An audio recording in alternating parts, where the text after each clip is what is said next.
خلّيني أقول لكم حاجة غريبة شوية، الحوض ده مش اتعمل عشان يبقى جميل بس، الحوض ده اتعمل عشان يتحس، لإن في فرق كبير جدًا بين حوض شكله حلو، وحوض يخلّيك تبُص له وتفضل واقف قدّامه شوية، الفرق ده اسمه التصميم. النهارده مش هاشرح ليكم بس إحنا حطينا إيه في الحوض، لكن هاوريكم إزاي المصمم بيفكّر، وإزاي قطعة خشب ممكن تتحول لجذور شجرة، وإزاي شوية نباتات صغيرة ممكن يعملوا غابة كاملة تحت المَيّة، والskip اللي قدّامكم ده كان الفكرة صغيرة. لكن خطوة بخطوة بدأ يتحول لمشهد اللي شايفينه دلوقتي. كل سكيب ناجح بيبدأ بسؤال بسيط: أنا عايز اللي يبص للحوض ده يحس بإيه؟ هل عايزه يبقى هادي ولا مليان حركة ولا كأنه جزء من الطبيعة اتنقل من مكانه واتحط جوه بيتك؟ في الحوض ده الفكرة كانت واضحة من البداية، احنا عايزين نحس إن في شجرة كبيرة جدا وقعت في المية من زمان، ومع الوقت ابتدت النباتات تعيش حواليها. عشان كده الخشب هنا هو بطل المشهد الحقيقي. كل الفروع دي مش معمولة عشوائي، كل فرع ليهم بيحاول يدي إحساس إن الجذور طالعة من الأرض وممتدة لتحت المية. اللي بيخلي السكيب ده ناجح هو إنك أول ما تبصله تحس إنه طبيعي مش متصمم. الخشب في السكيب ده كان أهم قرار، لأن أول قطعة خشب بتتحط في الحوض هي اللي بتحدد كل حاجة بعد كده. اتجاه الحركة هيبقى فين، العين هتمشي إزاي جوه المشهد، وهل التصميم هيبقى قوي ولا عادي. عشان كده إحنا جربنا أكتر من ترتيب، مرة الفرع يبقى أعلى، مرة ينزل شوية، مرة يتحرك سنتي بس، والغريب أحيانا إن سنتي واحد ممكن يغير شكل الحوض كله. في حاجة مهمة جدا في أي سكيب وهي الحركة، لو بصيتوا للحوض ده كويس هتلاحظوا إن الفروع كلها تقريبا ماشية في اتجاه معين. ده مش صدفة، العين البشرية بتحب تمشي مع الحركة. يعني لما تبص للحوض عينك تبدأ من ناحية وتتحرك مع الفروع لحد ما توصل للطرف التاني. الحركة دي بتخلي المشهد يبان كأنه حي، لكن لو الخشب كان محطوط عشوائي العين هتتلخبط ومش هتعرف تبص فين. عشان كده في التصميم ده حاولنا نخلي الفروع كأنها ماشية مع التيار المية، مرة فرع طالع لفوق، مرة إحساس بالقوة، ومرة فرع نازل لقدام يقرب المشهد لعينك. الحركة الصغيرة دي هي اللي بتعمل الفرق الكبير. ناس كتير لما تبص للحوض ده تركز بس على الخشب، لكن الحقيقة إن الحجر هنا ليه دور مهم جدا. الحجر في الاسكيب زي الأساس في المباني، هو اللي بيثبت المشهد، هو اللي بيثبت الاسكيب. الجذور دي لو كانت في الطبيعة كانت لازم تبقى طالعة من الأرض، والأرض دي بيمثلها الحجر والتربة. عشان كده الحجر هنا محطوط بطريقة تحسسك إن الجذور دي خارجة منه فعلا، كأن الشجرة كانت مزروعة هنا من سنين والمية غمرتها بعد كده. النباتات في السكيب ده اتزرعت بطريقة هادية جدا، إننا ما كناش عايزين النباتات تغطي على الخشب. الخشب هنا هو البطل، النباتات دورها تكمل المشهد، السكيب. عشان كده في المقدمة زرعنا نباتات صغيرة، النباتات الصغيرة دي مع الوقت هتعمل زي سجادة خضرة كده نجيلة. وفي الخلفية زرعنا نباتات أطول شوية عشان تدي عمق للحوض. الحركة دي بتخلي المشهد يبقى طبقات، طبقة قدام وطبقة في النص وطبقة في الخلف، وده سر مهم جدا في أي حوض ناجح. ولو بصيت للحوض ده بعين المصمم هتلاقي فيه 3 حاجات أساسية. أول حاجة نقطة التركيز، وهي الجزء اللي عينك بتروح له أول لما تبص للحوض. وتاني حاجة الحركة، إزاي عينك تمشي في المشهد. تالت حاجة الفراغ، والفراغ مهم جدا لأن الفراغ بيدي للمشهد راحة. لو الحوض كله مليان تفاصيل العين هتتعب. في أخطاء ناس كتير بتقع فيها وهي بتعمل الاسكيب. أول غلطة إنهم يحطوا عناصر كتير، خشب كتير، نباتات كتير، تفاصيل كتير، لكن الحقيقة إن البساطة غالبا بتطلع أجمل. تاني غلطة إنهم ما بيسيبوش فراغ، الفراغ مهم عشان التصميم يتنفس. ولو حد لسه بيبدأ في الأكواريوم عندي ليه نصيحتين مهمين جدا. أول نصيحة ما تستعجلش، الحوض محتاج وقت عشان يوصل لأجمل شكل. تاني نصيحة ركز في الأساس، لو السكيب قوي والتأسيس صح الحوض هيطلع جميل.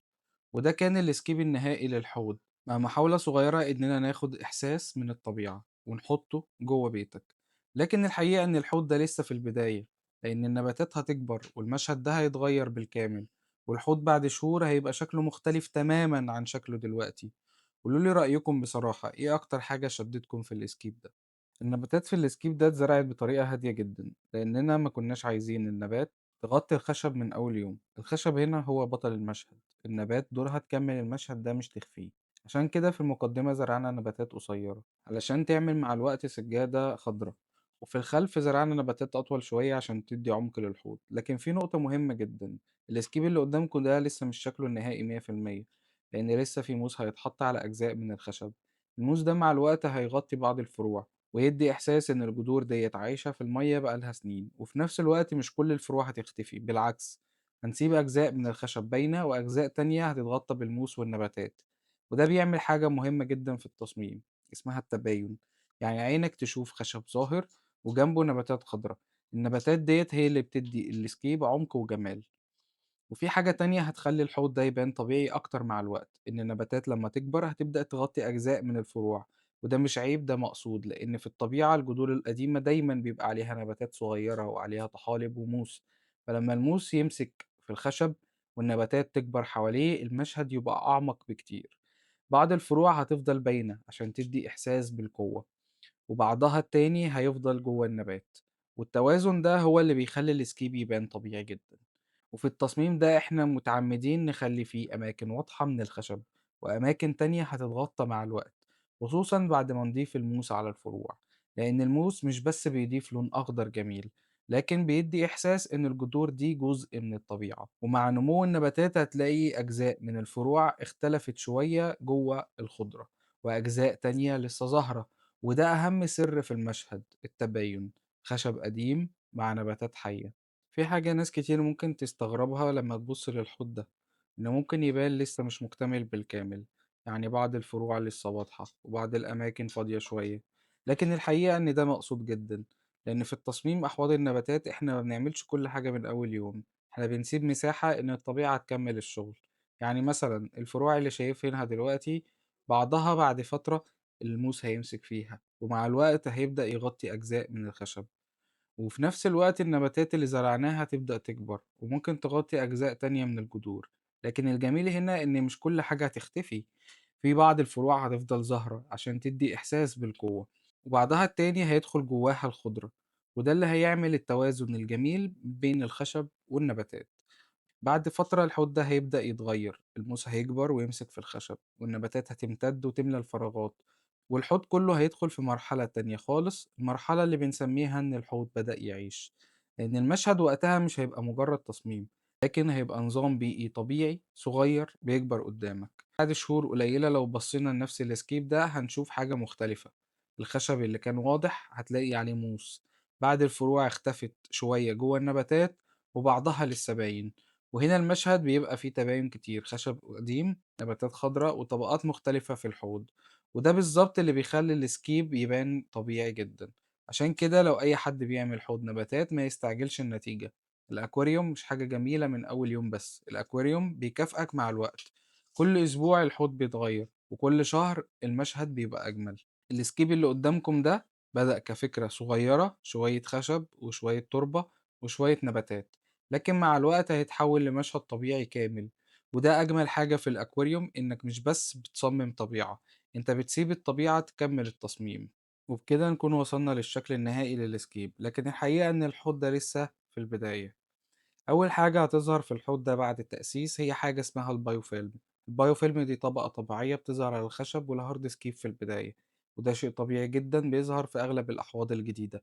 عشان كده إحنا ما بنزرعش الموس من أول يوم، لأن لو حطينا الموس دلوقتي البايوفيلم ممكن يمسك فيه ويبوظ شكله، فإحنا بنستنى الأول البايوفيلم يظهر وبعد كده يختفي، وغالبا بيختفي مع الوقت أو لما ننزل السمك الخدمي زي الجمبري والحلزونات اللي بتتغذى عليه والسمك برضه. وبرضه عشان كده ما ينفعش ننزل السمك الخدمي من أول يوم، لازم نستنى حوالي أسبوع، لأن التربة اللي مستخدمينها هنا فيها فيرمي، والفيرمي في البداية بيطلع شوية عناصر في المية، فبنسيب الحوض يستقر شوية الأول، وبعد الأسبوع ده نقدر ننزل السمك الخدمي، وساعتها يبدأ ينضف البايوفيلم ده. وطبعا ناس كتير بتسأل ليه الأجانب ساعات بيزرعوا الموس من أول يوم، والسبب بسيط، إنهم غالبا بيشتغلوا على أكتيف سويل، والنوع ده من التربة بيكون مستقر أكتر في البداية فبيقدروا يزرعوا الموس بدري. لكن في الحالة دي إحنا بنفضل نستنى شوية عشان الحوض يبقى مستقر والموس يطلع بأجمل شكل. وفي الآخر الأكواريوم مش مجرد حوض، هو قطعة طبيعية صغيرة جوه بيتك. أنا يوسف وحيد، سلام.